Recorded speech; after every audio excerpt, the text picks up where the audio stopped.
हम लोगों ने 13.3 एक्सरसाइजेस से पहले कोन के ऊपर बेस 3 एग्जाम्पल्स थे, 4th, 5th एंड 6th हम लोग कर चुके हैं एंड आज हमको 13.3 एक्सरसाइज करनी है स्टार्ट। बच्चों बार बार कमेंट सेक्शन में मैं पढ़ रही हूँ, आप लोग बोल रहे हैं अपलोड करो एक्सरसाइजेस सारी की सारी वॉल्यूम सरफेस एरिया की आपको चाहिए। Yes, I am going to upload all the exercises of this chapter, you don't have to worry. Okay, चलो स्टार्ट करते हैं। First question, diameter of the base of the cone is 10.5 centimeter and the slant height is 10 centimeter. Find its curved surface area. Okay, तो हम पहले तो लिखते हैं diameter जो है वो मेरा 10.5 सेंटीमीटर है।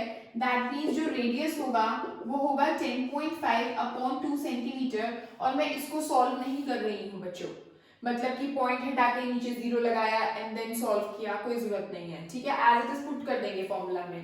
और हमको स्लैंट हाइट दे रखी है विच इज 10 सेंटीमीटर और हमारा हमको निकालना है curved surface area which is pi R L.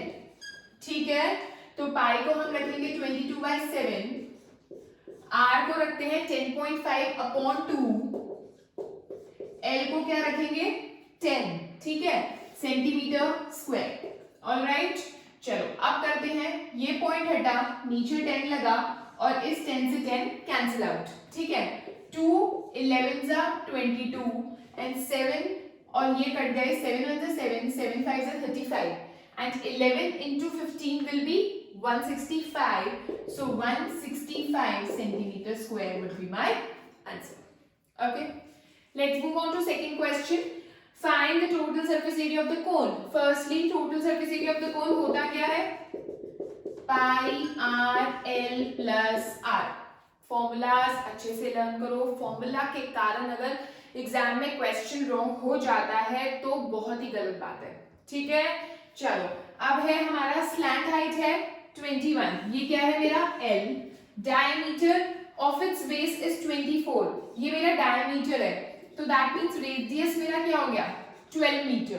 ठीक है, अच्छा हमको h नहीं चाहिए, इसमें भी इस फॉर्मूला में भी नहीं चाहिए, तो h भी फाइंड आउट करने की कोई जरूरत नहीं है, ना ही फर्स्ट क्वेश्चन में ना ही सेकंड क्वेश्चन में। पुट कर दो वैल्यूज, r क्या है मेरा 12 पुट करा, l क्या है 21 प्लस 12 मीटर स्क्वायर। ऑलराइट, अच्छा 22 upon 7 into 12 into 33 metre square. अब ये तो कुछ भी नहीं कट रहा है तो हमें हमारा डेसिमल में ही आने वाला है। चलो देखते हैं क्या आएगा। 22 into 12 is 264 into 33 metre square upon 7। ठीक है, 264 को 33 से हम मल्टीप्लाई करते हैं तो हमारा आएगा 28712 अपॉन 7 मीटर स्क्वायर। ठीक है, अब इसको हम डिवाइड करते हैं, 7 1 7 7 2 14 7 4 28 7 3 21 7 4 7 4 28 अगेन पॉइंट यहाँ पर 0 7 5 35 and then 5 0 7 7 49. That means 1244.57 meter square would be my answer. Okay, 2 places तक निकाला मैंने, अभी तो डिवीजन कंटिन्यू था बट इतना अब 2 places तक हमने निकाल दिया। Okay, those 2 questions were very easy, first and second. Third question भी बच्चों बहुत इजी है, एक्चुअली एक्सरसाइज है बहुत सिंपल सी है, कोई बात नहीं। चलो थर्ड क्वेश्चन करते हैं। Curved surface area of the cone is 308 centimeter square. Cone का curved surface area, that means pi r l. So pi r l is given to be 308. Okay. Slant height is 14. Slant height कितनी है 14. ये भी centimetre वो भी centimetre. So no need to convert any unit.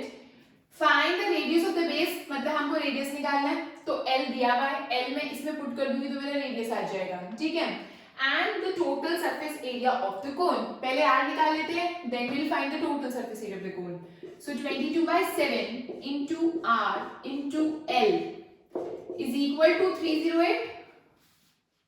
ठीक है, r मेरा यही रहा, इससे काट दो, चलो 7 2 14 R मेरा यहीं पर रहा, 308 इधर, ये 22 और 2 जो है वो मेरे यहाँ पर आ गए नीचे।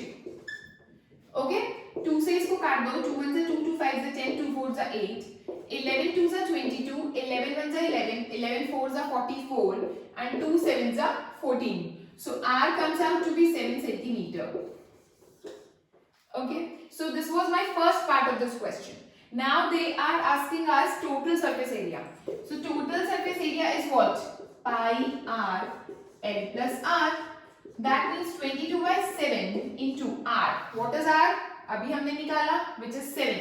L क्या है? 14 plus 7 centimeter square. ठीक है, 7 से 7 cancel out. 22 into 14 plus 7 is 21 centimetre square. तो 22 को अगर हम 21 से मल्टीप्लाई करते हैं तो हमारा आता है 462 centimetre square would be my answer for this question. Okay guys, let's move on to next question. Fourth, a conical tent is 10 metre high, that means h जो है वो है 10 मीटर, रेडियस इज 24 मीटर और हमको क्या निकालना है? Slant height, that means मेरे को l निकालना है। एंड मैंने आपको L, H और R के बीच में एक रिलेशन बताया था which is L square is equals to R square plus H square। ठीक है, L square मेरे को निकालना है, R मेरे को क्या दिया हुआ है? 24, H मेरे को क्या दिया हुआ है? 10, so put it here like this। Okay, तो L square क्या हो जाएगा? 24 का स्क्वायर इज 576 एंड 10 का स्क्वायर इज 100, तो हो जाएगा मेरा 676। ठीक है, और अगर मैं L निकालूं इसका अंडर रूट लेकर, so it will come out to be 26 this is metres, right. So L आ गया मेरा 26 मीटर्स। ठीक है, अब हमको चाहिए cost of canvas required to make the tent, मतलब कि कितना कैनवास लगेगा उस टेंट को बनाने के लिए। अगर 1 मीटर स्क्वायर कैनवास की कॉस्ट ₹70 है। ठीक है, टेंट कैसा होता है? टेंट होता है इस टाइप का, राइट। कैनवस कहाँ लगेगा? नीचे थोड़ा ना लगेगा ग्राउंड में, ऐसे लगेगा इस पोर्शन पर। ठीक है, तो हमको बॉटम नहीं चाहिए, बॉटम का area we don't want, we want curved surface area. So second part के आंसर के लिए पहले हम कर्व्ड सरफेस एरिया निकालेंगे which is pi R L. ठीक है, अगर हमें वो स्लैंट हाइट निकालने को ना भी बोलते, फर्स्ट पार्ट ना भी होता, सीधा कॉस्ट ऑफ कैनवस निकालने को होता, तब भी हमको L निकालना होता, क्योंकne कॉस्ट ऑफ कैनवस के लिए हमें पाई आर एल चाहिए। तो 22 by 7 into R is 24 and L is 26 metre square. ठीक है, अभी मैं इसको सॉल्व नहीं कर रही, अभी मैं सीधा कॉस्ट निकाल रही हूँ। कॉस्ट ऑफ कैनवस क्या हो जाएगा? Cost of canvas 1 metre square जो है वो है ₹70, है ना। तो ये जो है इसका इस वाले क्या कितना होगा कॉस्ट? इसको हम क्या करेंगे? 22 by 7 into 24 into 26 into 70, क्योंकि 1 मीटर स्क्वायर की कॉस्ट 70 थी, तो दिस मच मीटर स्क्वायर की कॉस्ट कितनी होगी? तो मल्टीप्लाई बाय 70 और ये आएगा रुपीस में हमारा 7 10 70। ठीक है, अब 2 इतने सारों को मल्टीप्लाई करना है हमको। 22 into 10 220 into 24 into 26 कर लेते हैं पहले। 4 6 24, ये आ गया 104, ये आ गया ये 426 624 रुपीस। ठीक है, 220 into 624, तो अब हम इसको मल्टीप्लाई करते हैं।